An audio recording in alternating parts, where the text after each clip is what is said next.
Well, wouldn't be Monday, would it, without something, something going wrong there. But uh, Just people are happy to see us, Christian. That's all that matters. I guess, but it's behind the scenes freaking out of trying to, what it is, Sharon. I mean, this isn't an excuse. This is just a reality because I know you're doing the exact same thing as rushing to get a bunch of stuff done because we're both going to be out for a week. So we pre-recorded next week because we are headed towards Redmond, Washington in the week. A few things going on. You've got 3 events. I have 2 events, but MCT Summit for you, then both of us, MVP Summit and RD Summit. So it's just a busy week out at Microsoft headquarters for MVPs and RDs and MCTs. Well, I think people are just happy to see us here, and it's going to be okay. It's good to be here, folks. So good morning, and welcome to the very live latest episode of the Project Failure Files. This is a series for anyone who manages people, projects, processes, apparently lots of OneNote files for a living, maybe some podcasts. I'm Sharon Weaver, CEO of Smarter Consulting. And I am the flustered Christian Buckley, founder of Collab Talk, and welcome to another episode of our series where Sharon and we explore different project and just general management topics from the perspective of what not to do as you manage projects. In each episode, we talk about some of the common pitfalls, share some personal stories and experiences, and we've got a lot of those, and explore strategies and best practices to help you to be successful. What this really should be is how to keep your cool when you're live on your ridiculous number of episodes. Yeah. Ongoing every Monday. So in this episode, which by the way, I just want to say this is like one of my passion topics that I really enjoy talking about, is the mistake of assuming that everyone works the same way. Yeah, they don't, Sharon. They don't? No. They don't? Yeah. Well, I mean, that's why we're talking about it, right? That's right. But I mean, all joking aside, and this really is a major issue. And I have a very specific story where it had a direct impact on the bottom line. And I'll get to that. But it does really show, Sharon, like a lack of flexibility, I would say, in leadership when we always we harp on this, have a methodology, follow a methodology, have a structure, because that saves you. Like if you don't know, like standardized questions to make sure, hey, we can write NA, it's not applicable to this situation, and move on. But you've got that structure in place, and that usually happens when managers make this mistake. It's because they're often following that structure or methodology, but sometimes they're following the letter of the law instead of the spirit of the law and adjusting for context. Yeah, for sure. This can really be a problem. Like it can really become a problem. You can really lose some amazing people if you don't make adjustments.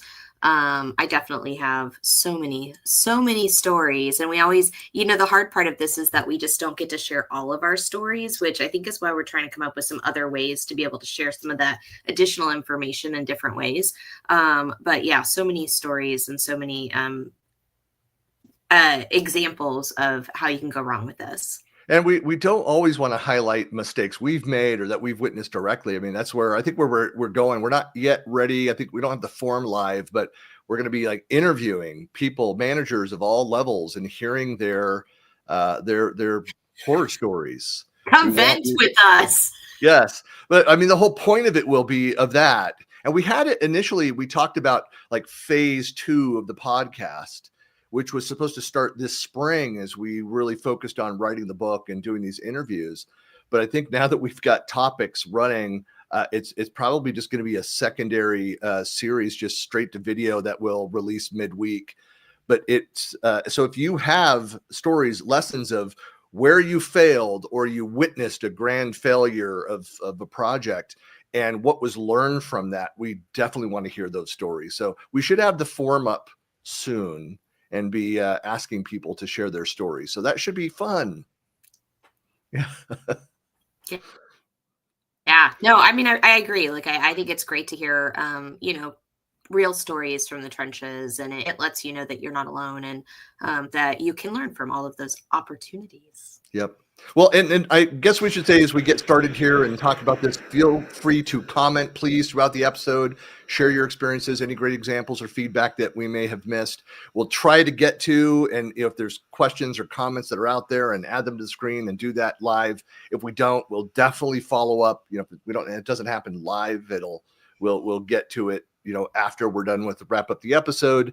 Other things out there, I'm doing more of this screen share here, but if you've not already done so, please go sign up for the forthcoming newsletter at projectfailurefiles.com. You can leave us a comment out there as well. So the new site and stuff is something plans. Oh, if we had the time to work on all of these things, Sharon, but the site will be going live and the newsletter coming out. And essentially what the newsletter is, the 101, the net, the takeaway here, folks, is that you get the summary of the previous week. Of course, we post it out to social and stuff, but you'll get an email that says, here's what we talked about last week. Here's a link to the recording. And hey, here's what we're talking about next week at this time, if you'd like to join us. So let's get started with some definitions. Yeah. So, I mean, how do we define this? I think as I just described in the intro, again, you're following that methodology. Maybe I'll start out with this story. So here's a great example of the wrong model. I've got lots of other different levels of examples for this, but this one just stuck out in my mind. So I went through a company acquisition, and my sales team was very dynamic, some of you know the company of which I speak, if you know some of my history. We were acquired, and the acquiring company went in and flattened a number of things. Like, we had one of the top marketing efforts, they killed it. We had one of the best sales models for it, and they adjusted it. So one of the things that happens when one software company buys another software company is that the acquired team starts calling down their lists of all of their clients and saying, hey, we now have these additional products that we didn't have before. And in this case, some of our top salesmen right away went and found customers that said, look, we love your existing product. We trust you. If you're saying, hey, we now need this other component, or we can use this, leverage this, we'll purchase it. So they started signing up orders. Well, somebody in the leadership team and the acquiring company's sales leadership said, no, we have a process here. We have a methodology. They must go through the entire review cycle and trial process. And once that's clear, so they were like looking at their funnel, they were looking at their steps and following that. And what happened is that several of those deals got killed. Some of the salespeople were so frustrated by that nonsense, quit and said, like, you're killing my deals, which they were largely their compensation were sales based, commission based.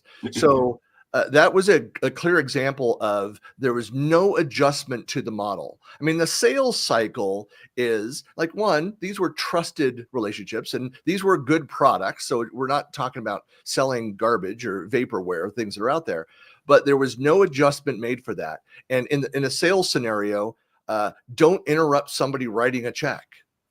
Don't kill the process where it's done. It's decided. We've moved forward. And I don't know, Sharon, if you have anything like I have other examples, but that's the one that just popped into my mind where they would not flex at all on long-standing relationship, existing customer wants to give us their money. Why would you scuttle that? Yeah, I mean, I think this is like such a gigantic topic. Like, you could probably divide it into, 10 or 15 subtopics if you really want to. But I can honestly tell you, being a woman in technology, women and men are treated differently. And, so we have different needs. I've worked with different organizations that have different cultural needs. I've worked with different, nationalities. So, I've worked with Indian consulting companies. I've worked with Mexican consulting companies. I work with companies in the Philippines. Especially in the IT industry, we work with a lot of offshore, nearshore, onshore versus citizens, right? There's all these different things. And so, I mean, I've gotten a ton of different experiences from different companies and different cultures and different genders. And we experience within IT a lot of, neurodiversity as well. And so, I mean, I think, I've experienced all these different types of workers, and it's not even like good, bad, challenge, or otherwise. It's just different needs, right? Different people need different things depending on where they're at in their season of life, where they're at in the cultural boundaries, where they're at within their gender, all kinds of different things. And I think the failure in this is oftentimes, and I speak about this quite openly, is that, especially in the US, corporate business is really designed for a middle-class white male. It really is. Like, we have defined processes around a middle-class white male in corporate America, and right or wrong, it is what it is. But I think the failure is in that thinking that when you build some sort of a process or some sort of methodology around a profile like that, that it will then extend to other profiles without taking into consideration that needs to change. So, I mean, that's my general definition that I would probably start with. Well, I think in general, and we actually have as a future topic, and in a couple of weeks, I think, where we're going to talk about mistakes made of managing across geographies. And so we both, again, like you just mentioned, that we've got these biases, we have these things, the kind of institutional structure as a middle-aged white male. Thank you. But yeah, I mean, this is why one of those things where it could be as simple as going around. One of the things when I would build project management offices, and I know you've done the similar activities, when you go and you build that structure, and I've said this before in other episodes, when I had my direct reports, and I would go and pay for PMP certifications, and I'd pay for the first test. If they didn't pass it, they'd have to pay for their own retest, but I would cover the courses and the tests for this because I really supported them going at that. But I would tell them all the same thing. I do not want you attempting to apply 100% of what you've learned to anything. Like, find the right fit for these different pieces. It's just like at the beginning of building a PMO, where I say something similar to that. I say, look, here's our methodology. Here's the structure.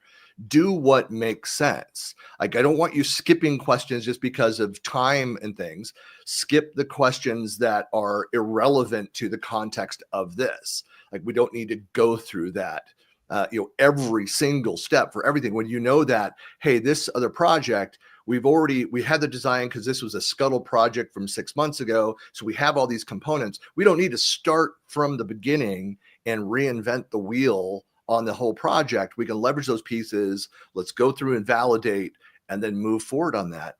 But another part of that is to adjust for the different styles and the culture of the team and what they bring to the table. Because somebody may be sitting in that room, and this is as somebody who was a PM that came from a different industry over into software. And I came from telephony and then software over into and early SaaS into, like, when I went to Microsoft, and sitting in the room and have to remind people, said, I have 15 years of experience in this space, 10 of which were in telecom. Like, you should maybe around this client that's a telecom client, let me tell you some of the differences there. And like, was pushed off, like, this isn't your job. Like, no, but it was, having those conversations are so critical.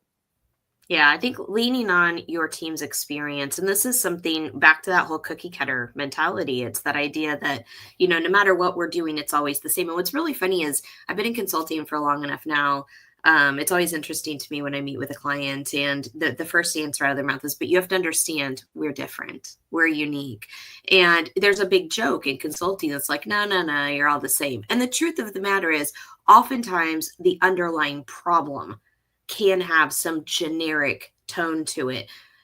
We know, like, how to solve things for a generic problem, but truthfully, every culture is unique. Every business is unique. Every group is unique. Every team is unique, because you have a unique member of people. And it's so funny because we go back and forth on this every time we talk about kind of the process and the methodology, and we talk about the things we need to do, but the underlying culture of the people, because guess what? These are humans, always has unique flavors to it of the things that that particular team needs. And I think when we lean on experiences, like you were mentioning, you had experience in the telecom industry, and I think when we lean on our team's experiences in those areas and say, what can we do to do this better? I think we can learn from the lessons of, not just doing things the same way all the time, every time. It's almost like it's a good idea to, on a regular basis, review your methodology.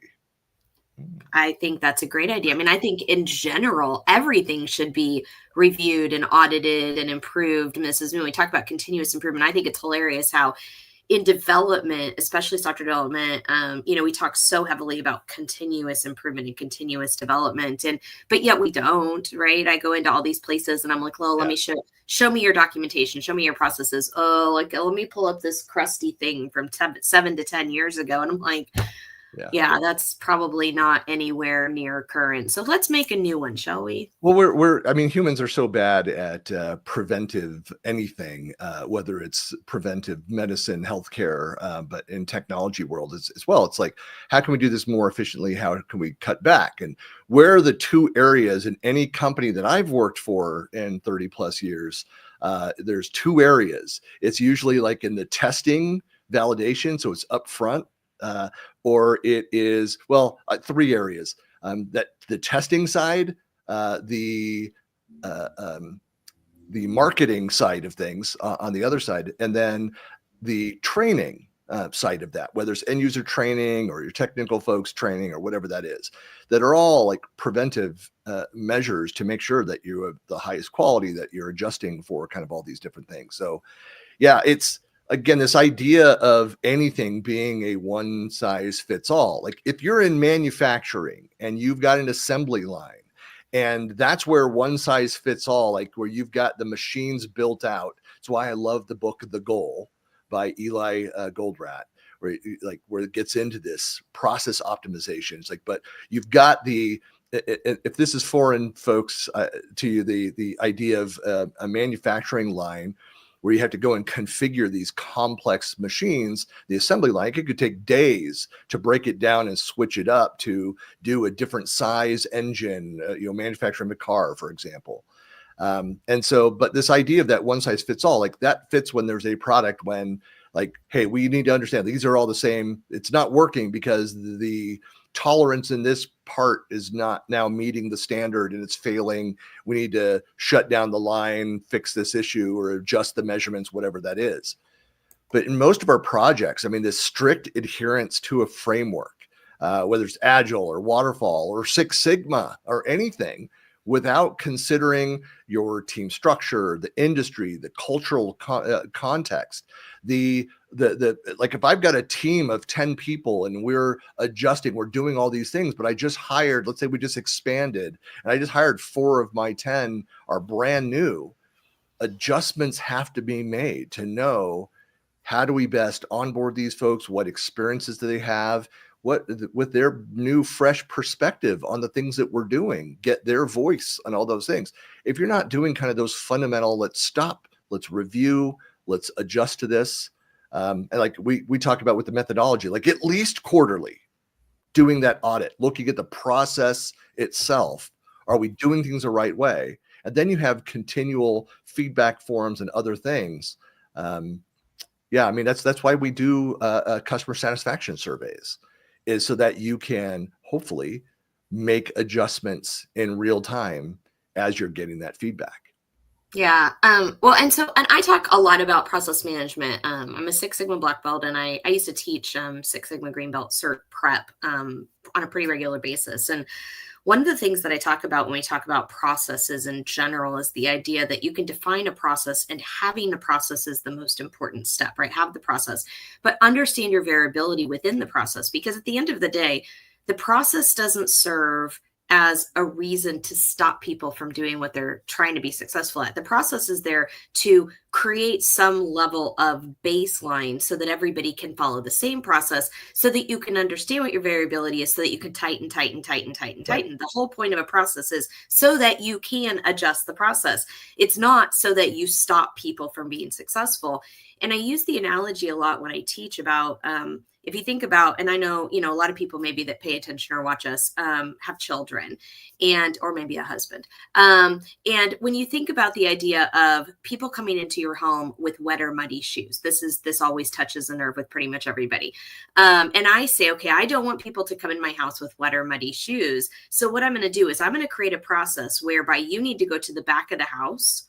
You need to come in through the back door and you need to take your shoes off and then you need to come in that way, or maybe you have a mud room or something. But at the end of the day, if you've ever had teenagers or you've had people that don't care, like they don't care about your process. They're going to come in the front door. They're going to throw their shoes in the front area. They're going to walk in the house and you're going to end up with a muddy entryway. That's where process number 2 kicks in, where the screaming is the indication process 2 is started. And what happens, that's exactly it is. What we do is we fight so hard for the process that we don't understand that sometimes the variability within the process needs to adjust to make the process itself successful. And so what we talk about is how do we become flexible? How do we manage the process to continue to have a process? Because we don't want to just give up on the process, but we want to make the process flexible to the needs of what we're doing. So instead, what we might do is add a shelf or a bin or something near the front door, near the front porch, and a sign that says, hey, please take your shoes off before you come in the house. Because now we're adjusting to what the organic part of the need of the process is, what the unique part of the process is, as opposed to forcing people to change to go to a process that isn't going to be successful.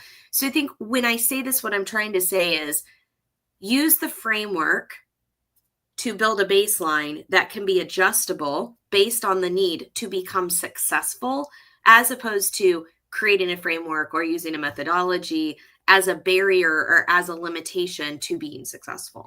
Right. And if you think of the impacts of this, what happens if we all have experienced this when there's that unnecessary bureaucracy where it's forcing us to go back through these steps.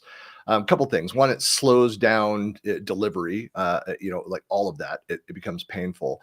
Also, people then struggle with alignment of their expectations and their working styles to this model. And I mean, I think we were talking about this on something work related over the weekend about like why do people leave companies, and it's like 9 out of 10 it's because of bad managers, and a big problem. Like I've had managers that I like personally, but just could not get hold of control of this process. Almost it felt like we were victims. We're blowing in the wind around it, and there's nothing we can do around it. And I'm just like, well, we could buck the system and do it the way that we know and do adjust for that and then suffer the consequences of that. But a consequence of bucking the system sometimes is that, well, yeah, but I delivered on time or ahead of schedule and on budget and kind of those other things. Resistance builds when teams are forced to follow processes that don't align with their way of working. I've run into that. When the team is inflexible, there's no discussions around the methodology, like experienced after we get acquired by this company. And then what do people do? They break, they leave, or they give up, and then they become these kind of half-life, employees that are not trying their hardest. And so, I mean, Sharon, how do you balance that methodology with the practicality and thinking about our own, the biases and the cultures and the other things in there to make those adjustments? How do you balance those things? Yeah, I mean, it's really interesting because I've really been thinking about this a lot lately. And I think about large organizations and I think about the difference between a worker who needs autonomy to be successful and a worker who does not need autonomy to be successful. And I think at the end of the day, it's, the idea of, so two different things, right? You should be managing your process, and the idea of you should be architecting what are the needs. And if I need a process that is rigid because for example, like if I'm working on a machine The machine cannot be flexible. The machine can't think for itself. I'm going to decide how I'm going to do things, right? So that is a very inflexible type of process that needs to happen. So maybe when I think about, and I'm trying to say this in a delicate way, but, like if we think about McDonald's is a very tightly run ship. They hire a lot of times for their day-to-day crew, it's younger team members who do not require as much autonomy. They just need to do the things they're told to do. That's a great example of like the manufacturing line where it's like 2 pickles. They've got automated, like it measures out the squirts of whatever condiments they claim to them to be on their food. But that's a great example of like it's measured, it's all intentional. And so now to fit within that, there is no adjusting for style of the manufacturing process. But again, you can be creative and sing along, listen to your headphones. There's all different styles of working and things that are there. But you're delivering to a defined system, a predefined system that must be followed. I'm not going to say at all costs, but we don't want people to be creative with our Big Macs, guys. We just don't want to, right? I want it made the way it's supposed to be made. But then we think about other processes where, for example, maybe I'm working with an artist, or maybe I'm working with a thought leader, maybe I'm working with a strategic advisor. They need more autonomy and they need more space within that framework to be successful. Because if I try to stifle a master woodsmith or a master artist or somebody who's just like really, a genius at what they do, and I try to limit that, and I think in terms of like Disney Imagineers, right? If you try to put them in a box and tell them what to do every day, you're not going to end up with some of the amazing creative things that come out of that. And so I think when we think about how do we balance this, I think you need to think about what is it that you're trying to accomplish and how much autonomy do you want to exist within your organization or within that particular role. And then you need to define that so that you can manage it properly. But truthfully, everybody isn't the same, and every role isn't the same, and every output isn't the same. Well, I think you just nailed like the key point here. If you adjust your process, your methodology, your way of thinking more around the outcome of this. And I had early on in my career, I had this conversation with the manager who was really good manager. He did a great job. He would even do the thing where I'd say like, hey, I'm focused on this. Like, we don't need to meet right now. He's like, hey, no problem. Like, I got it. Like, let me know if you need my help with something. And he had that great, as I always say, that bedside manner, like cubicle manner. He would come up and be like, anything needed? I know we have the deadline. How are you doing? And I'm like, look, I'm stressed, but I'm focused. I'm on target for this thing. He was very outcome based. And so you can make adjustments to that, where again, the learning that I had back then was, tell me what needs to be done in the format, like all of the requirements for that, and then get out of the way and let me do it in my way. You can't force everyone to operate the exact same way. There's different styles, there's nuances to that, but the outcome should not budge. Like, here's what we have to have. This is what it looks like in the final template. And so you're adjusting for style that way. But there's another part of this, though, is then how you communicate across, all of these things. To your point of that, you might have high performers that need more autonomy, and you have lower performers that you need more micromanagement, technically, defined processes. Correct, right. But you have the communication again that's out there. It's why I love it when there are organizations, and I talk about this all the time, where if I know, like the company, if I think of like the CEO comes out and says, this year we're going to do these 3 things. These are the pillars for fiscal year 2026. And this is what we're moving forward on. And then every division, every business unit understands, here's the 5 things we're doing leading us to deliver on those 3 pillars that our CEO announced. And then each project team down to where we know what we're doing to deliver to the organizational goals, to the company goals, and it should break down to the end user. And I know some of you are listening to that and be like, we've never come anywhere close to being that organized around things. I was like, but you can do it at a higher level. And my feeling is a good manager or a project manager has that alignment in place, so that when there is inevitable scope creep and other things, that's part of what you come back to and said, we're going off of this directive of what this is really about. That's part of that discussion. You can, again, adjust for all the other factors, the people that are involved, the customer requests and needs.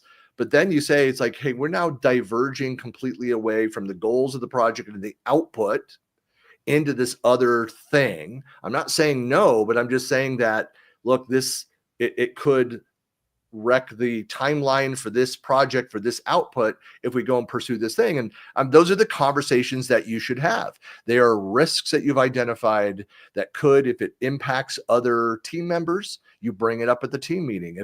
Otherwise, you go to your manager and say, here's a risk, it's in my plan, this is what's going on, it's misaligned. Let's have a conversation of what to go and do. Change the scope, ask for more dollars, ask for more resources, split it out, kind of all those different things. So you're constantly discussing, and that's part of this.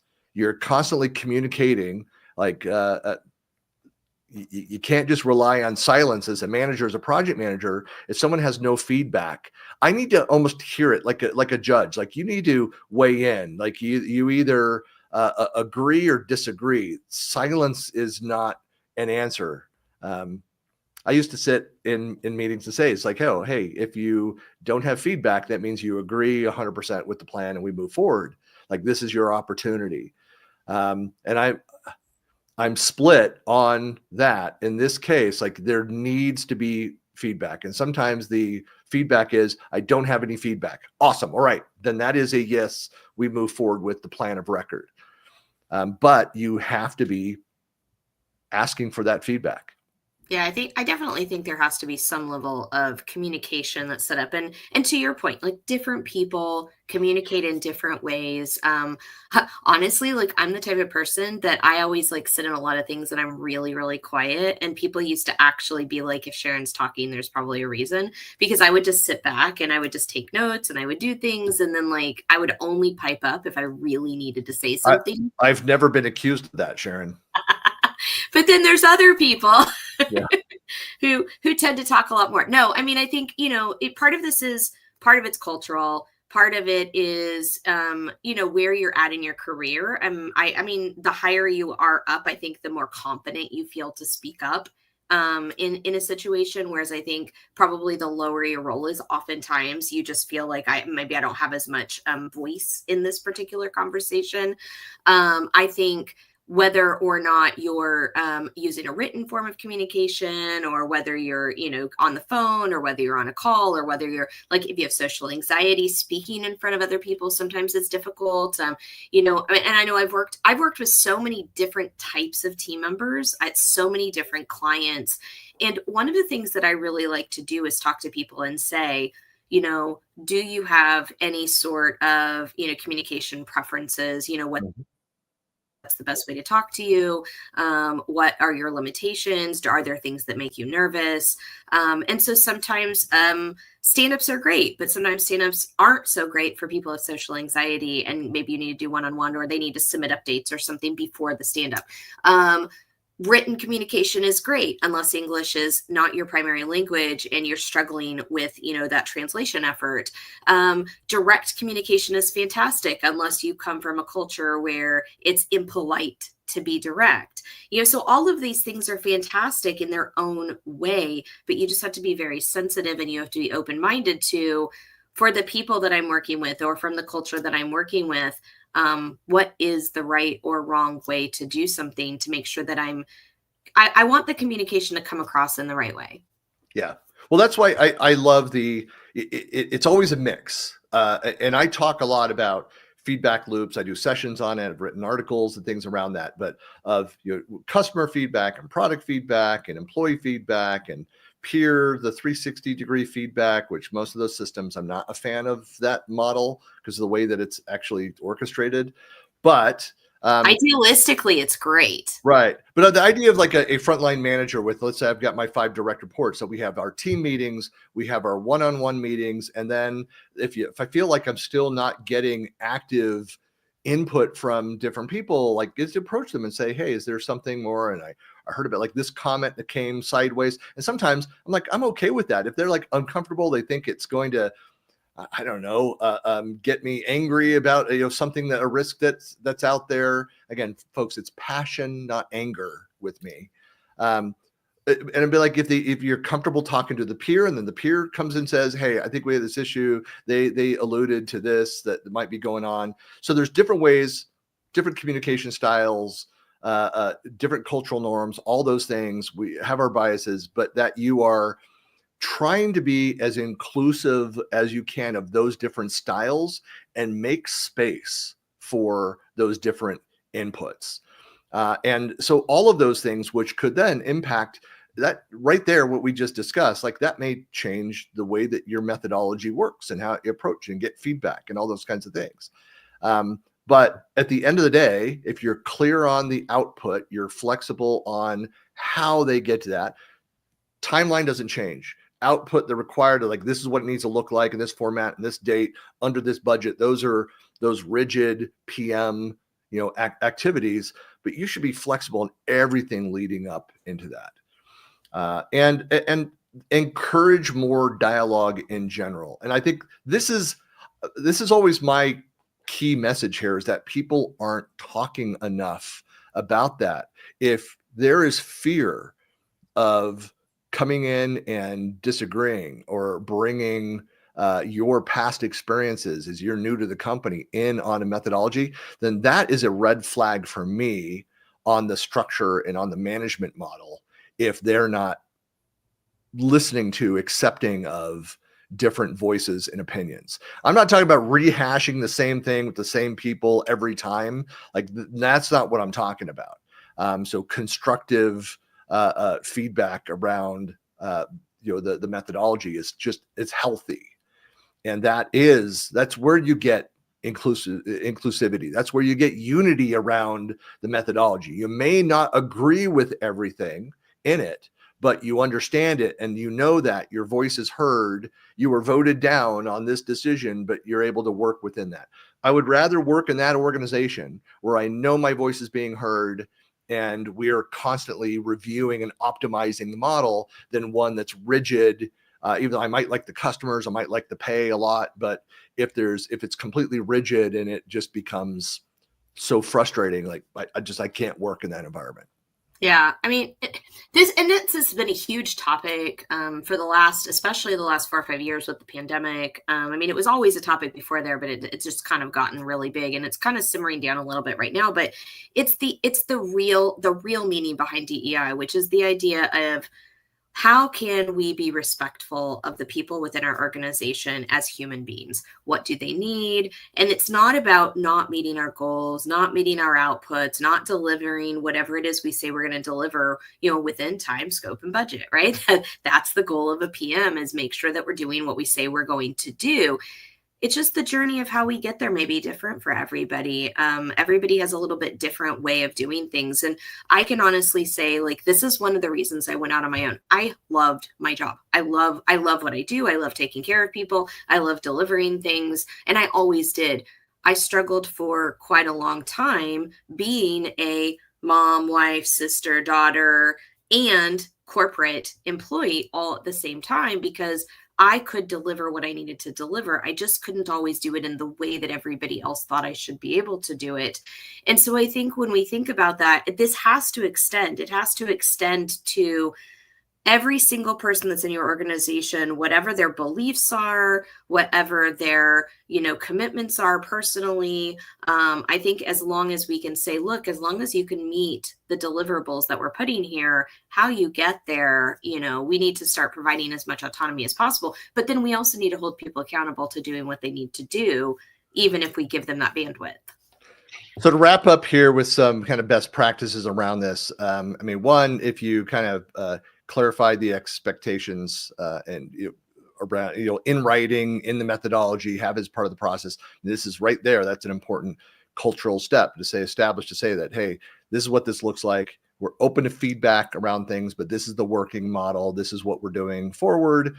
Here's the defined output of this, and then encourage that dialogue so that you can take in those different approaches, the backgrounds, the cultural approach. It's all about developing trust, that if people trust that, hey, I see something that doesn't look right, I can raise my hand, I can ask a question, I can voice an opinion. And you need to be careful as a manager, as a project manager, to avoid favoritism by like that loud voice, but really looking at and understanding, hey, the differences where recognition of the contributions equally across, everywhere people are, the different styles. I know we're going to get into some of the same stuff. It's going to be a similar topic when we get in and talk about managing across geographies, and it has some unique things. So this one's more of a process view. That one's going to be more of the geography view of things. But again, having different methods for, team meeting, one-on-ones, and then feedback loops, forums, surveys, anonymous or named, have different ways that people can structured methods for employees to voice their concerns or to share their suggestions. That is something that is so critical, and equally is that you actually are reading them, looking at them, and then reporting back, anonymizing it, and then reporting back to the team. Hey, in the last week, I heard these 2 pieces of feedback. Here's what I think we need to change because of that. When people see that their suggestions are being heard and discussed and being rolled in, even it says, if that anonymous piece of feedback, if I read that and be like, hey, look, this is why we can't do this, folks. For compliance reasons, we have to do this. It's, it feels unnecessary, but it's not. For legal reasons, we have to do this step. Right. So, and just like, we understand the frustration, but we need to do this step. And so it's been heard, and people are more satisfied when there's transparency in the process. It builds trust. So that's what we're ultimately talking about here. Feedback and trust. I think you said it perfectly earlier too, is making space. I think when we make space for people to really perform at their best and give them more autonomy in how they deliver, but are more clear about what they need to deliver and hold them accountable for it, I think we create this opportunity to have more space for more people who have, all kinds of different strengths. And we create cross-cultural teams. We could create cross-gender teams. We create all kinds of things that we may not otherwise do if we try to make everybody be exactly the same. Yep. Again, it just makes me think of one of my favorite books out there, The First Break All the Rules by Marcus Buckingham. Highly recommend. If you've not read it, go take a look at it. But managing to people's strengths, and that's so important when you have a diverse team as well, to know, like, hey, where can I load up? Like, what are my people the best at? And let's leverage what they're best at, what they're most passionate about in their jobs, and structure our growth around that. We can do so much more when we build our teams and plan our projects based on the strengths of our individuals, rather than this mistake of thinking everybody needs to be equally good at everything. Great. Doesn't happen. But anyway, well, I know we went a little bit long. Thank you, everybody, for watching. Again, if you're not yet following us out on all of the socials, it's the same. Find us on Sharon E. Weaver and Buckley Planet all over the place. Search for our names. You'll find us out there. If you'd like to watch the past episodes, I think at the end of the video, if you're watching the recording of this after this live, then it will kind of bump you over to suggest looking at the entire playlist. But go look through this. We're here every Monday. We'll be back next Monday, same time, 9 a.m. It'll be recorded because we will be on the ground in Redmond, Washington, doing things. But yeah, it's all set up and ready to go. I think it's already in the calendar out there around our topic. But please come back. But we will then be back. We're here every Monday for the rest of our lives. Really. We live here now. There's a lot of stuff out there. So hopefully you can make it, and let us know. Again, if there's feedback, let us know. If there's topics we've not yet covered that you'd like us to address, let us know. All right. See you later. Bye. I guess I can hit the outro now. Go.